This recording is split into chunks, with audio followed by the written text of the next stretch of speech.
ఆచి చికెన్ మసాలా. మాజీ మంత్రి జగదీష్ రెడ్డి సంచలన వ్యాఖ్యలు చేశారు. కన్నెపల్లి పంప్ హౌస్ మోటార్లు ఆన్ చేయాలని డిమాండ్ చేశారు. ఏ ఒక్క బ్యారేజ్ కు ఏం జరిగినా తాము బీఆర్ఎస్ పార్టీనే రద్దు చేసుకుంటామన్నారు. శాశ్వతంగా రాజకీయాల నుంచి తప్పుకుంటామన్నారు. ఎన్డీఎస్ఏ రిపోర్టు నిజమైతే ఎస్ఎల్బీసీలో 8 మంది కార్మికుల ప్రాణాలు బలైనందుకు రేవంత్ రెడ్డి, ఉత్తమ్ కుమార్ రెడ్డిలను జైల్లో వేసి ఉండేవారన్నారు.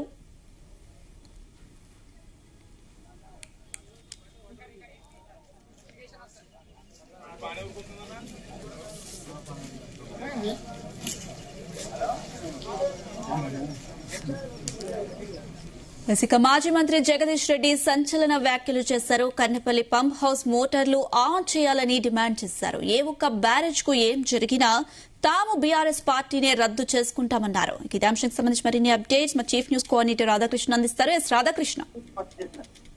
Good evening Anisha. రాష్ట్రంలో ఇప్పుడు అధికార పార్టీ కాంగ్రెస్, అదేవిధంగా ప్రతిపక్షం బీఆర్ఎస్ మధ్య కాళేశ్వరం ప్రాజెక్టు మరొకసారి తీవ్ర మాటల యుద్ధానికి ఒక రకంగా మొత్తం రాష్ట్ర రాజకీయాలైనా ఇప్పుడు కాళేశ్వరం చుట్టూ తిరుగుతున్నాయని చెప్పవచ్చు.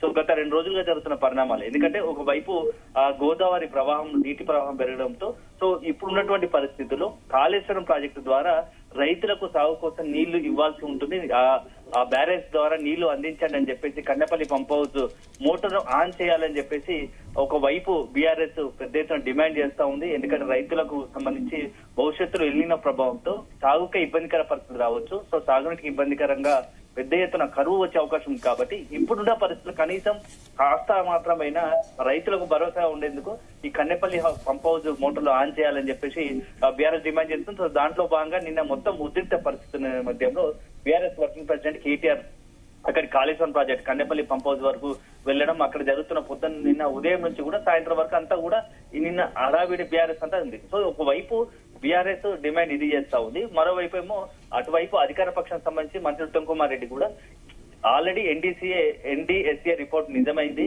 ఎన్డీఎస్ఏ రిపోర్ట్ ఇచ్చింది. ఒకవేళ కనుక కన్నెపల్లి పంప్ హౌస్ మోటార్లు ఆన్ చేస్తే ఇప్పటికే అక్కడ ఉన్నటువంటి మేడిగడ్డ, మెయిన్ ప్రధానమైనటువంటి మేడిగడ్డతో పాటుగా అన్నారం సొందీల సీపేజ్ ఉన్నాయి, ఈ సమస్యలు ఉన్నాయి.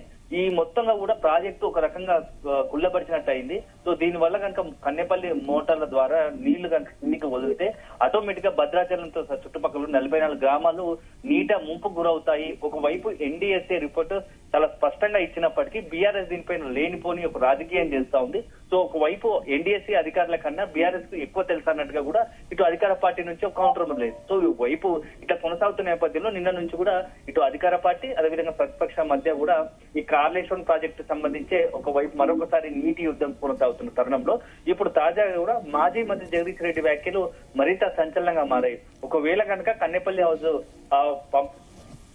పంప్ హౌస్ మోటార్లు ఆన్ చేయడం కనుక ఏ ఒక్క బ్యారేజ్ కు డ్యామేజ్ జరిగితే, ఒకవేళ హౌస్ మోటార్లు ఆన్ చేస్తే ఏ ఒక్క బ్యారేజ్ కు ఏం జరిగినా దానికి పూర్తి బాధ్యత బీఆర్ఎస్ వహిస్తుంది.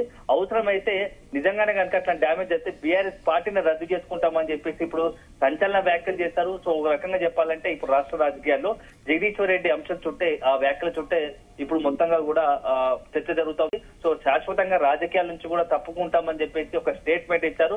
సో అది కూడా ఎందుకంటే బీఆర్ఎస్ వర్కింగ్ ప్రెసిడెంట్ కేసీఆర్ కు అత్యంత సన్నిహితంగా ఉండే వ్యక్తి మాజీ మంత్రి జగదీష్ రెడ్డి. సో ఇప్పుడు ఒక రకంగా జగదీష్ రెడ్డి సవాళ్ళు చూస్తూ ఉంటే బీఆర్ఎస్ పార్టీకి సంబంధించిన పెద్దల అనుమతితోనే ఇలాంటి వ్యాఖ్యలు చేసి ఉంటారని చెప్పేసి కూడా ఓ చర్చ జరుగుతుంది. సో ఈ నేపథ్యంలో ఇప్పుడు మరొకసారి ఈ అంశం రాష్ట్ర రాజకీయాల్లో పెద్ద ఎత్తున హాట్ గా మారింది. సో ఒకవైపు ఇప్పుడు మాజీ మంత్రి జగదీష్ రెడ్డి వ్యాఖ్యలకు సంబంధించి నల్గొండ జిల్లాకు సంబంధించిన అదేవిధంగా కాంగ్రెస్ పార్టీకి సంబంధించిన కీలకమైనటువంటి ఎమ్మెల్యేలు, మంత్రులు కూడా రెస్పాండ్ అయ్యే అవకాశం కనబడుతోంది. అసలు కాళేశ్వరం ప్రాజెక్టు వల్ల ఏం జరిగింది, వేడిగడ్డ డ్యామేజ్ తర్వాత నిజంగానే నిరుపయోగంగా ఉంటుందా? ఎందుకంటే దాదాపుగా 1,00,000 కోట్లు పెట్టి కట్టినటువంటి కాళేశ్వరం ప్రాజెక్టులో ఏటువంటి బ్యారేజీలు ఉన్నాయి, సో రిజర్వాయర్లు ఉన్నాయి. ఇవన్నీ కూడా ఇప్పుడు వాటి పరిస్థితి ఏంది?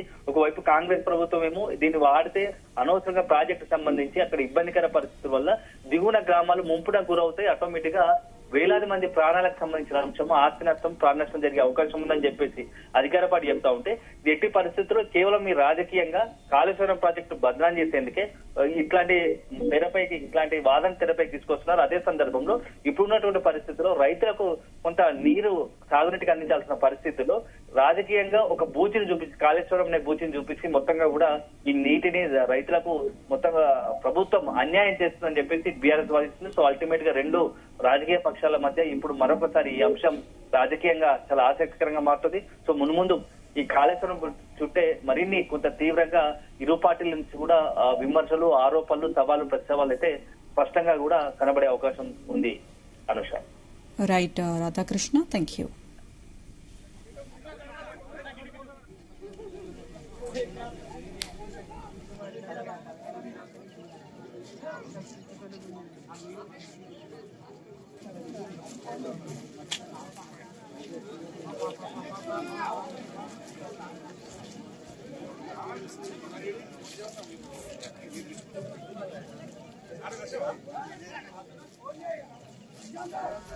బయట